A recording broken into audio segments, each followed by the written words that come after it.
Madame, Monsieur, bonsoir, bienvenue dans ce journal. À la une de l'actualité, le programme présidentiel de construction de logements sociaux et économiques est en marche. Plus de 5000 familles ont désormais leur maison à Songon-Kassamblé et dans d'autres communes. Hier, le Premier ministre Patrick Achi leur a remis les clés. Ses souscripteurs de la deuxième phase ont exprimé leur satisfaction. Un séjour américain constitué de nombreuses rencontres. La ministre de la Femme, de la Famille et de l'Enfant était à Washington. Nasseneba Touré a échangé avec plusieurs organisations internationales et des structures américaines. Il était notamment question de la participation de la femme ivoirienne à la vie démocratique. Le dossier vide ici à suivre dans ce journal sur les traces des Ivoiriens qui ont décidé de rester au Ghana voisin malgré la fin du statut de réfugiés prononcé par le Haut Commissariat aux réfugiés. Sur les 30 000, plus de 25 000 Ivoiriens réfugiés au Ghana ont regagné la Côte d'Ivoire. Ceux qui vivent encore ont opté pour l'intégration locale. On s'intéresse à la vie de ces désormais Ivoiriens de la diaspora. La Cour pénale internationale a émis aujourd'hui un mandat d'arrêt contre Vladimir Poutine. La CPI l'accuse d'être responsable de crimes de guerre commis en Ukraine. Moscou a dénoncé dans la foulée une décision insignifiante et dénuée de sens. C'est un programme qui va se poursuivre. Des maisons sortent de terre. C'est le cas à Bingerville, Grand Bassam ou encore Songon. C'est justement à Songon-Kassamblé que le Premier ministre a remis hier les clés aux 5000 souscripteurs. Le reportage de Franck Wadio. La joie d'être propriétaire et le plaisir d'ouvrir les portes de sa propre maison. Martin Diédou, enseignant-chercheur, savoure, souscripteur au programme présidentiel de logements sociaux et économiques depuis 2015. Il vient de recevoir officiellement les clés de sa demeure. Il fallait croire. Nous, on croyait vraiment en ce programme du gouvernement. Mais à un moment donné, on était quand même découragés. Parce que les travaux n'avançaient pas, il y avait des blocages. Après, il y avait un certain nombre d'infrastructures qui manquaient, notamment la voirie, l'électricité. Mais par la grâce de Dieu aujourd'hui, et grâce au gouvernement, on a l'électricité, on a tout. Quelques heures plus tôt, rond-point du village de Songon-Kassamblé. Des bénéficiaires, comme Martin Diédou, tout heureux se voir remettre leurs clés par le Premier ministre Patrick Achi.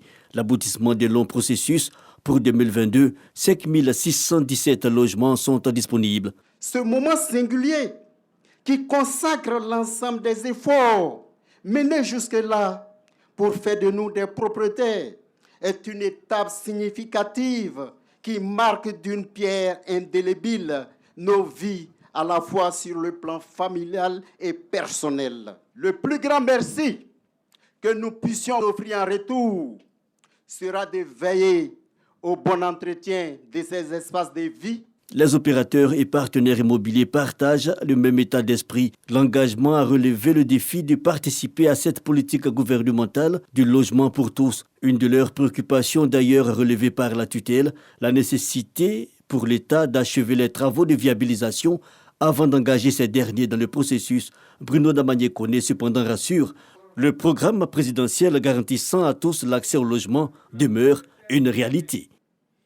Ce programme, qui vise la construction de 150 000 logements sur la période 2021-2025, est aussi une réponse concrète à l'une des préoccupations majeures du quotidien de nos populations, pour qui le logement constitue le deuxième plus important poste de dépenses après les dépenses liées à l'alimentation. Au-delà de la cérémonie de ce jour, notre ambition est de capitaliser l'expérience acquise ici, à Songon, pour faire mieux et réaliser encore plus vite nos prochains projets, notamment celui de Haoué qui vient d'être lancé sur l'axe Abidjan-Alépé.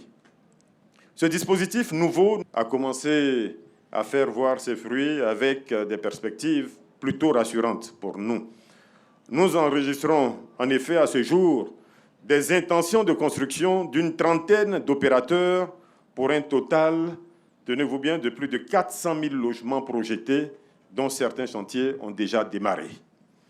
Ces grands projets laissent entrevoir une montée en puissance de ce programme qui doit nous permettre de passer à une échelle bientôt de 40 à 50 000 unités produites par an si nous voulons réduire significativement le déficit de logement dans notre pays au cours des 10 prochaines années. Quelques blocages ont certes agrippé la machine, mais le gouvernement dit maintenir le cap. La mise en œuvre de ce programme a mobilisé des efforts considérables, plus de 100 milliards d'investissements dans la réalisation des travaux de voirie et de raccordement aux différents réseaux d'eau et d'électricité, la mise en place de l'Agence nationale de l'habitat. Tous ces efforts constituent des preuves, si besoin en était, de notre engagement à faire du logement pour tous une réalité visible. C'est dans le cadre de ces programmes d'envergure de l'État que fut ainsi mobilisé ce site de Songon-Kassamblé d'une superficie de 439 hectares destiné à la construction d'un nouveau pôle urbain. La seconde phase du programme présidentiel de construction de logements sociaux et économiques en marche donc. Aux autres acquéreurs qui, après vous, attendent de recevoir leurs clés, je voudrais leur dire que leur attente ne sera plus très longue, avec les finitions de la viabilisation qui sont là maintenant quasiment achevées. Je vous annonce par ailleurs qu'un programme de 25 000 logements dans les communes du Grand Abidjan et dans les principales villes secondaires du pays seront lancés dans les toutes prochaines semaines au nom de son Excellence, Monsieur le Président de la République, pour que, après vous, d'autres heureux acquéreurs puissent enfin accéder à leur maison. 5 617 logements à Songon, mais aussi à Bingéville et Modeste, entre autres. Sur les lieux à Songon, plusieurs activités. Le Premier ministre a offert du matériel d'assainissement au syndic, sans oublier la visite de villas témoins et d'autres sites en compagnie de promoteurs, puis cerise sur le gâteau, une rencontre avec quelques nouveaux propriétaires, dont notre enseignant-chercheur qui, avant notre micro, a livré l'exclusivité de ses impressions au Premier ministre Patrick Achi. La ministre de la Femme, de la Famille et de l'Enfant était à Washington. Nassénéba Touré a rencontré des organisations internationales et des responsables de structures américaines. Ils ont parlé de l'amélioration des conditions de la famille ivoirienne et des enfants. Mamadou Kwasi est notre envoyé spécial. Washington, au siège du NDI, National Democratic Institute. C'est ici que la ministre de la Femme, de la Famille et de l'Enfant entame sa tournée de la capitale américaine.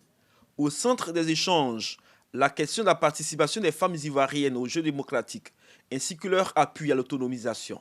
Après le NDI, cap a été mis sur la Banque mondiale. Ici, Ousmane Diagana, vice-président de la Banque mondiale, a salué les efforts de la Côte d'Ivoire en termes de renforcement des droits de la femme. Lors des échanges, la ministre a été rassurée de l'appui de la Banque mondiale dans la nouvelle orientation de la coopération avec la Côte d'Ivoire. Vous savez, la question du genre qui la préoccupe, mais qui nous préoccupe aussi, puisque c'est une question fondamentale de développement.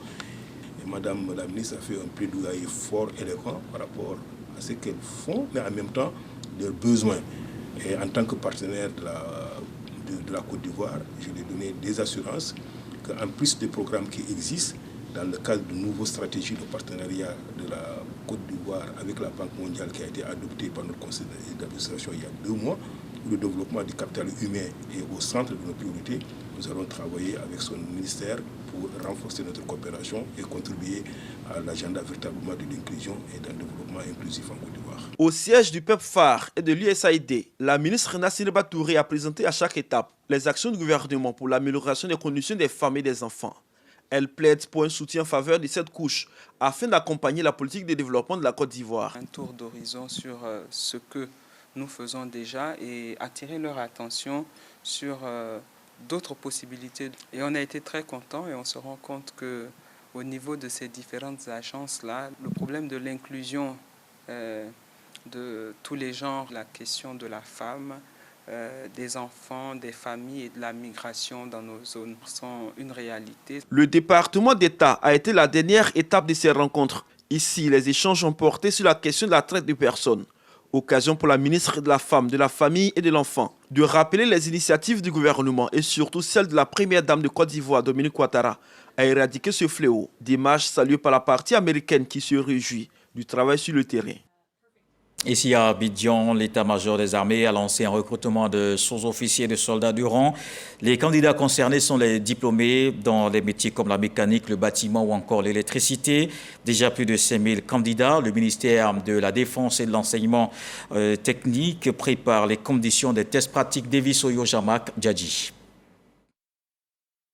Une délégation de l'état-major des armées et celle du ministère en charge de la formation professionnelle sur le site du centre multisectoriel Mohamed VI de Yopougon.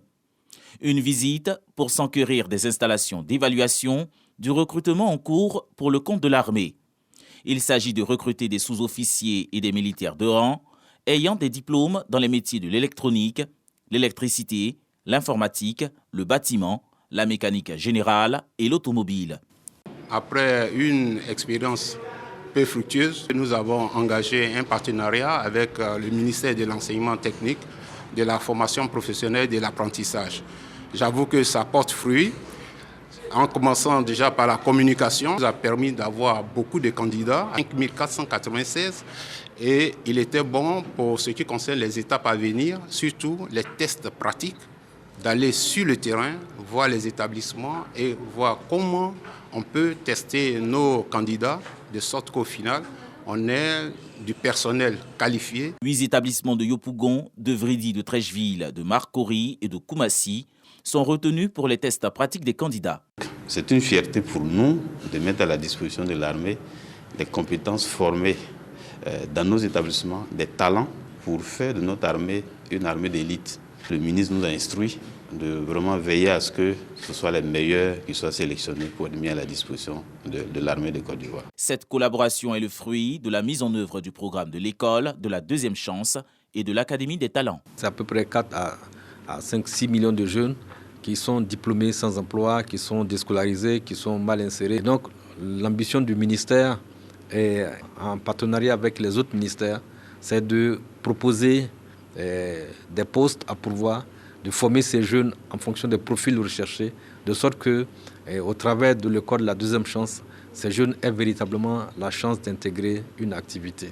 Lancé depuis le 6 février, pour l'heure, ce sont plus de 5000 candidats retenus pour la visite médicale.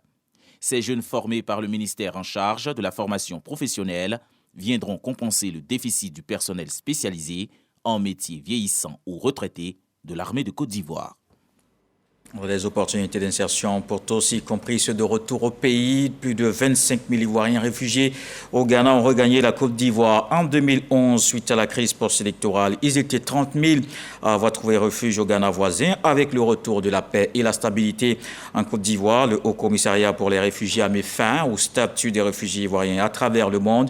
Ceux qui y vivent encore ont opté pour l'intégration locale. Qu'est-ce qui explique ce choix et surtout comment vivent-ils dans ce pays d'accueil? Nous avons rencontré ces désormais Ivoiriens de la diaspora, du statut des réfugiés à l'intégration locale. C'est le dossier Vilicieux de ce soir avec Kader Sokodogou.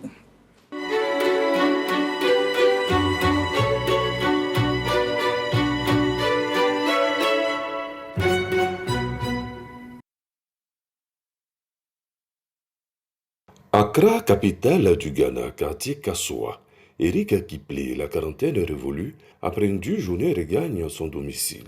Nora et Chris, ses 2 enfants, sont visiblement heureux de retrouver leur père. En 2011, lors de l'éclatement de la crise post-électorale, Eric Kiplé a dû se réfugier au Ghana. Il se souvient de ces moments difficiles. J'avais que 100 000 francs en poche quand je suis arrivé ici. J'ai loué un hostel et après 1 mois, je n'avais plus d'argent. Donc je me suis retrouvé avec un certain nombre de jeunes. On s'est retrouvé devant l'agence des réfugiés qu'on appelle le Ghana Refugee Board. On a dormi à la Belle Étoile. Pour certains, ils ont fait 1 an à la Belle Étoile. Pour certains, 6 mois. Moi, j'ai eu la chance, j'ai fait 3 mois là. En Côte d'Ivoire, la bataille de la paix gagnée, de nombreux réfugiés allaient regagner la mère patrie. Plusieurs programmes sont proposés. Retour volontaire assisté et intégration locale. Au Ghana voisin, le nombre de réfugiés passe de 30 000 à moins de 3 000. Ceux qui y sont encore, comme Eric, ont opté pour l'intégration locale. Avec la fin du statut de réfugiés ivoiriens à travers le monde, tel que voulu par le HCR, pourquoi avoir choisi de rester au Ghana? En Côte d'Ivoire, j'avais des acquis en anglais. Et donc, quand je suis arrivé ici, on a fréquenté des organisations religieuses et j'ai eu la chance, en allant dans une église, ils avaient des missionnaires qui sont arrivés, ils avaient un problème d'interprète et j'ai proposé mes services. Est-ce que je pouvais essayer? Ils m'ont dit, bon, essaye, on va voir. Comme c'est dans le cadre religieux, ce n'était pas en tant que tel rémunéré, mais c'est plus tard que l'organisation religieuse, c'était une organisation religieuse américaine, ils ont essayé de voir dans quelle mesure ils allaient me donner quelque chose. C'est ce sacrifice-là qui nous a permis de choisir de rester au Ghana, permettre à nos enfants d'aller à l'école. Et ça me permet aussi de mener mon activité d'interprète. Ces ex-réfugiés ivoiriens au Ghana, on les retrouve à Accra, à Ipen, Kumasi et Cape Coast. Ils sont en activité dans divers domaines. L'enseignement, la sécurité privée, le tourisme, hôtelier ou traducteur, opérateurs économiques, etc.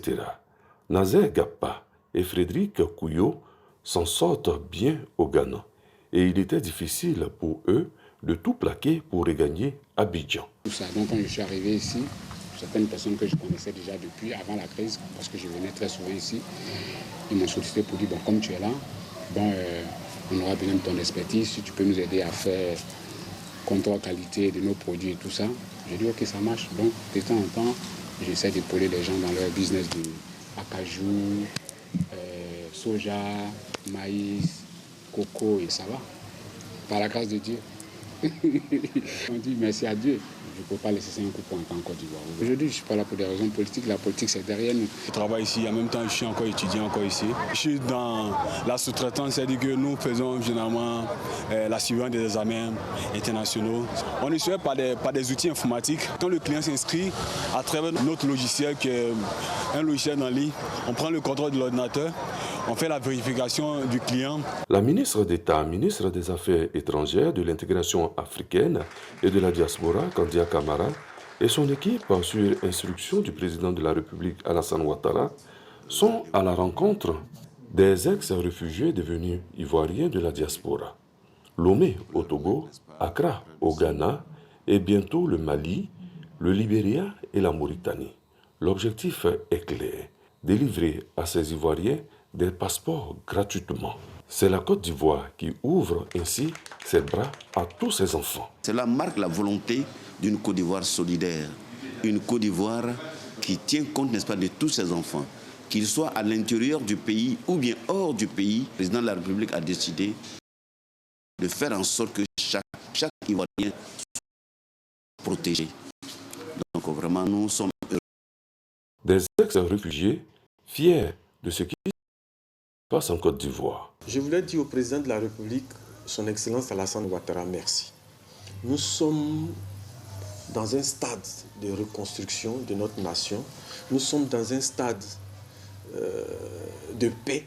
Nous avons des réfugiés qui sont partis, que la dernière fois qu'ils ont eu à rencontrer son conseiller spécial pour voir dans quelle mesure ils vont être intégrés. Nous avons des gens là-bas qui se battent pour permettre à nos frères réfugiés qui étaient ici de pouvoir être intégrés. Et pour nous qui sommes au Ghana, le fait même de nous donner nos passeports, c'est un ouf de soulagement. Ça nous permet de pouvoir mener nos activités, ça nous permet de pouvoir nourrir nos familles. Les portes des ambassades de Côte d'Ivoire auprès de leur pays d'accueil leur sont également ouvertes. L'ambassade, elle vous appartient. Vous pouvez venir quand vous voulez pour vos démarches administratives. Il n'y a pas de raison que vous soyez étiqueté. Donc c'est un appel également que je tiens à lancer à l'endroit de tous nos frères ivoiriens qui vivent ici au Ghana, au Togo, au Bénin. En tout cas, nous y travaillons pour que tout se passe dans les meilleures conditions possibles. À l'image des enfants qui plaient, Nora en forme 1, l'équivalent de la 6e, et Chris en classe 6 ou CM2 chante le God Bless You, l'hymne national du Ghana. Cela est une marque de civisme. C'est aussi le reflet du bon comportement des ex-réfugiés, que dis-je, des Ivoiriens de la diaspora, du côté du Ghana. God bless our homeland, Ghana, and make our nation great and strong, bold to defend forever the cause of freedom and of right. C'était le dossier vide ici du statut de réfugié à l'intégration locale au Ghana. Et du Ghana, on pourra rejoindre le Nigeria sur une route neuve. Mais l'autoroute commence ici à Abidjan jusqu'à Lagos. 1081 km à réaliser. C'est l'un des principaux moyens de connexion de 5 pays d'Afrique de l'Ouest. Ce vendredi, à Abidjan, s'est tenue la réunion ministérielle du comité de pilotage. Lansine Bakayoko. À l'ordre du jour de cette 18e réunion ministérielle ici à Abidjan, la désignation des membres du conseil d'administration de l'autorité de gestion du corridor Abidjan-Lagos, l'avancement des études techniques, les droits de passage et les servitudes, le tunnel au niveau d'Accra ou encore le financement et la visibilité du projet. Le projet en question représente entre 70 à 75% des transactions commerciales et trafic en Afrique de l'Ouest. Donc, important pour la compétitivité de nos économies. Il s'agit donc d'accroître le volume du commerce intracommunautaire, seulement de 15% aujourd'hui. Mais il va falloir appuyer sur l'accélérateur au regard du retard accusé, du fait notamment de la lenteur des études techniques, des pesanteurs politiques et surtout des problèmes liés à la mobilisation des 10 000 milliards de francs CFA nécessaires au financement du projet. Les investisseurs ont marqué leur intérêt pour le projet. Nous espérons qu'au prochain forum de novembre 2023, nous serons à mesure de leur présenter des options concrètes de financement. Un réel motif d'espoir qui ne doit tout de même pas mettre en veilleuse la nécessité de créer un fonds destiné aux infrastructures régionales. Ce fonds, qui sera alimenté par des prélèvements effectués sur les matières premières, devrait être opérationnel dans les mois à venir. Nous sommes réellement engagés à concrétiser la vision de nos chefs d'État qui ambitionnent d'une sous-région inclusive, prospère et dont les échanges commerciaux sont plus dynamiques. Nous avons entamé les échanges avec toutes les structures compétentes pour la déclaration d'utilité publique de ce couloir. Le couloir routier Abidjan-Lagos est long de 1081 km. La section ivoirienne concerne 143 km de Bingerville à Noué, avec une dizaine d'échangeurs. Le tribunal du commerce a 10 ans. La juridiction est créée pour les affaires liées au commerce et le secteur privé. Cette célébration a été l'occasion de faire le bilan et une trentaine de pionniers également distingués. Génorosa Kwadio Didier Nguessan. 23 261 procédures enrôlées, 21 605 décisions rendues par le tribunal du commerce, 4 021 procédures enrôlées et 3 516 décisions rendues par la Cour d'appel. Voici le bilan des 10 ans du tribunal du commerce et des 5 ans de sa Cour d'appel. Le secteur privé a toujours voulu disposer d'une juridiction spécialisée dans ce domaine. Et ces souhaits longtemps exprimés a été, on a tous vu, entendu par M. le Président de la République, qui a pris la décision pour instituer la juridiction du commerce. Une juridiction spéciale pour gérer les litiges entre acteurs du secteur. Une bouffée d'oxygène pour assurer les investisseurs. Désengorger les juridictions de droit commun tout en favorisant la célérité dans la résolution des litiges commerciaux et deuxièmement, celui d'assainir l'environnement des affaires en assurant la sécurité juridique et judiciaire, facteur indispensable pour l'attraction des investissements dans notre pays. Le soutien de la Banque mondiale a permis d'améliorer l'efficacité du traitement des litiges en matière commerciale. Le garde des Sceaux, ministre de la Justice et des Droits de l'Homme, Sansan Kambile, félicite les acteurs de ces juridictions et maintient sa politique de démarche qualité. L'importance des juridictions de commerce, régulateurs entre le droit et le monde économique, n'est plus à démontrer. Ces juridictions sont un outil majeur de modernisation et de sécurisation de l'environnement des affaires dans notre pays. La célébration des 10 ans du tribunal du commerce, couplée des 5 ans de sa cour d'appel, est l'occasion de distinguer les 30 pionniers des deux juridictions. En santé, voici le point de la lutte contre la Covid-19.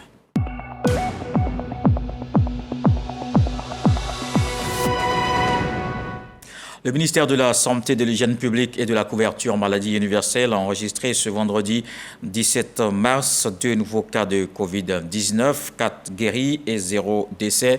À la date du 17 mars 2023, la Côte d'Ivoire compte donc 88 291 cas confirmés, dont 87 436 personnes guéries, 834 décès et 21 cas actifs. Direction le Bassa-Sandra, plusieurs projets sont annoncés cette année, mais en attendant leur mise en œuvre, le district autonome peaufine sa stratégie de développement. Des études en vue de sortir une boussole sont en voie de finalisation.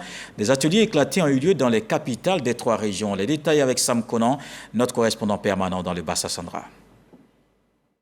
Développement du district autonome du Bassa-Sandra. 3 ateliers viennent de se tenir dans les villes de Soubré, de Sassandra et de San Pedro. Des ateliers de validation des rapports dits rapports intermédiaires sur les études stratégiques du schéma directeur d'aménagement et de développement du territoire et sur le guide des atouts et potentialités économiques du district. La chaire UNESCO, Anticipation, Prospective et Territoire durable, est en charge des dites études. L'objectif assigné à ces ateliers est de restituer les résultats d'enquête que nous avons eu à réaliser afin de recueillir les avis, les observations, les contributions des différentes parties prenantes du processus afin de pouvoir améliorer le document et avoir des documents, des rapports qui reflètent la réalité du terrain. Pour le ministre-gouverneur Philippe Légré qui présidait ces ateliers, ces études vont servir de boussole au district. La prochaine fois, c'est le document définitif que nous allons avoir. Et je peux dire que nous sommes à 90% de nos objectifs en ce qui concerne nos études. Et comme nous ne voulons pas faire les choses de façon hasardeuse, et nous ne voulons pas aller dans tous les sens, nous attendons vraiment les résultats de toutes ces études-là pour nous permettre de nous engager. S'engager, bien sûr, sur la voie du développement tracée par le président de la République, Alassane Ouattara, selon le premier responsable du district autonome du Bassa-Sandra, qui annonce des bonnes nouvelles. Ce serait un péché de ne pas faire confiance au président Ouattara, parce qu'en 2023 et en 2024, eh bien, il y aura beaucoup de réalisations dans notre district, tant au niveau de l'éducation nationale, au niveau de la santé, au niveau de la jeunesse, le bitumage d'un certain nombre de voies par BOT, la voie qui part de Yabayou à Bio, la voie qui part de Guéyo à Lakota, la voie qui part de Bérébi à Tabo.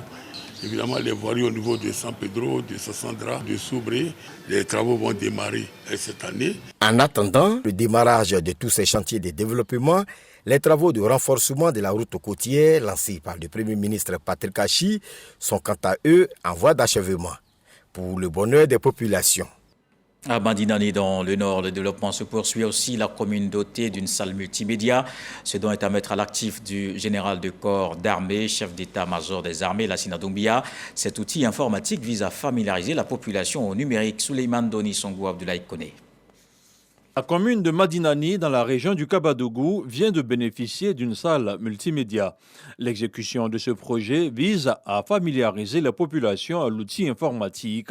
Le vice-président et représentant du ministre-gouverneur du district du Denguélé soutient et justifie les raisons de cette action à portée éducative. L'espace numérique qui est offert ici à Madinani permettra-t-il à nos enseignants, mais aussi aux élèves, d'avoir un accès plus facile aux ressources documentaires et pédagogiques? C'est à juste titre que le ministre-gouverneur a inscrit le numérique au cœur de ses priorités. L'acte s'est traduit par la remise des clés du bâtiment entre le premier magistrat de la commune et le représentant du donateur qui n'est autre que le général de corps d'armée, chef d'état-major des armées, Lassina Doumbia. Sans les qualités de M. le maire, ses qualités d'organisation et de rigueur, nous savons qu'il en fera un très bon usage, que cela permettra à la jeunesse d'avoir une ouverture sur le monde extérieur. Fanny Siaka, maire de Madinani, marque sa satisfaction et exhorte les populations à faire du numérique un allié. Nous sommes particulièrement reconnaissants aux donateurs, toute la population de Madinani, notamment les fonctionnaires. Tout le monde dans son entièreté est invité à venir fréquenter cette salle multimédia. Logée dans l'enceinte du centre polyvalent, cette bâtisse réalisée à hauteur de 40 millions de francs CFA comprend 36 ordinateurs, des bureaux, des chaises, 3 ordinateurs portables, un vidéoprojecteur ainsi qu'un dispositif complet Wi-Fi. Des cadres de l'IFU sont en tournée dans la région. Ils entendent apporter des réponses aux difficultés que rencontrent les populations. À Mbayakro, ils ont échangé avec les représentants des différentes couches socio-professionnelles. Le reportage de Léon Beau. Pour une réunion avec les chefs de communauté, les responsables d'organisations de jeunesse et de femmes de la commune, le centre culturel de Mbayakro, Noir de Monde, à l'appel de Jean-Claude Kouassi et de Touré Moussouari. Normal, expliquent les populations, ces cadres de la région de Lifou sont porteurs de développement et de bien-être. Il s'agit de s'engager avec eux pour la prise en compte de leurs attentes qui se résument pour les femmes et les jeunes à l'autonomisation. Quand on regarde à la télé, on voit l'évolution, le développement partout dans le pays et que chez nous, il n'y a rien. Vraiment, à un moment donné, nous étions découragés. Ce soutien après que Touré Moussouari et Jean-Claude Kouassi ont brandi la léthargie de Mbayakro, pourtant cœur de la première boucle du cacao, et assuré qu'ils s'inscrivent dans la vision de leur mentor pour donner à Mbayakro sa part du développement impulsé à la Côte d'Ivoire par le président Alassane Ouattara. C'est pour défendre vraiment le développement ici à Mbayakro. Nous avons fait le tour des villages, nous avons fait passer le même message de développement pour que, en tout cas, les parents comprennent. Nous avons fait le tour d'un certain nombre de localités et nous avons les mêmes mots. Pas de route, des difficultés d'accès à l'eau potable, on n'a pas l'électricité dans plusieurs localités. Donc c'est bien entendu pour apporter des réponses très concrètes à ces préoccupations que nous avons décidé de nous engager. Respectivement directeur général du LBTP, le laboratoire du bâtiment et des travaux publics, et opérateur économique, Jean-Claude Kouassi et Touré Moussouari s'inscrivent aussi dans le vivre ensemble et la paix, ces préalables au développement qu'ils exhortent à renforcer. Dans l'actualité politique, le secrétaire exécutif du RHDP a tenu une réunion pour faire le point des adhérents du parti. Une rencontre avec les secrétaires départementaux. Il est mis en place depuis quelque temps une application e-militant pour faciliter les adhésions. Sidonie Davila. Le secrétariat exécutif du RHDP, connecté à l'ensemble des secrétaires départementaux par visioconférence, fait le point du e-militant. Une application lancée depuis octobre dernier. Ce sont de nouvelles habitudes, de nouveaux modes de fonctionnement et donc chacun s'habitue. Donc il y a des départements qui fonctionnent très bien, qui ont relais à beaucoup de militants, notamment Biankouma, Minignan, Dimbokro. D'autres qui le font moins bien, donc il y a des difficultés. Donc pour nous c'est important de discuter avec eux et de comprendre comment est-ce qu'on peut faire pour améliorer les choses. Après plus de 4 mois de mise en application de ce site d'enrôlement, le parti a identifié plus de 100 000 adhérents.